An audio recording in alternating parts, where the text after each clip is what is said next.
Saya Muhammad Anafidah. Nombor matrik saya 21 DIT 24177. Hari ini saya akan membentangkan tentang fake student and offline bullying. Orang luar yang menyamar sebagai student dan menangkap gambar student dan muat naik ke media sosial. Ini merupakan tindakan yang tidak tanggungjawab. Selain itu, pihak sekolah harus mengambil tindakan. Contohnya, pihak sekolah harus melaporkan kejadian ini kepada pihak berkuasa seperti polis. Kesimpulannya, kita harus menggunakan internet dengan ke arah kebaikan, bukan ke arah kejahatan. So tajuk kedua yang saya akan terangkan adalah offline class scheduling. So, seorang guru yang telah memberikan tugasan kepada pelajar untuk membuat grup, tetapi seorang pelajar telah dipulaukan kerana latar belakang yang berbeza. Ini membuatkan tidak adil.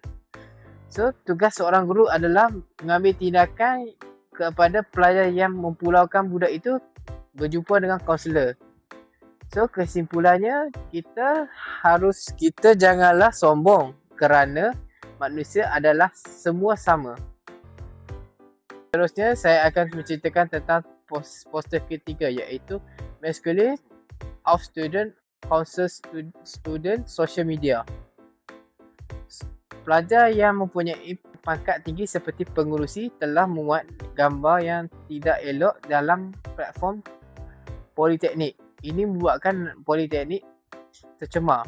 Tindakan yang harus kita mengambil adalah iaitu harus berjumpa dengan pihak kaunseling dan kita harus lucut jawatan dia. Kesimpulannya, kita haruslah menggunakan jawatan kita dengan baik untuk menjaga imej poli kita.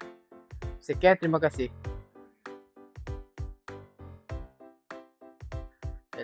Hai, nama saya Muhammad Anafidah. Nombor matrik saya 2124. Pandang depan. Pandang sini. Apple, pada Apple ni. Hai, nama saya Muhammad Anafidah. Asal nak lagi. Asal nak lagi. Aku bapak kedua kau. Ha?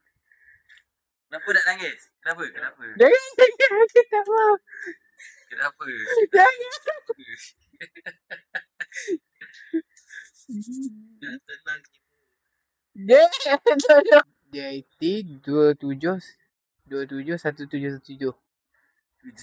Apa? 21 DIT apa? F1 apa? DIT 21 DIT. Minum air pula dah. Dah. Dia nak perkuatkan.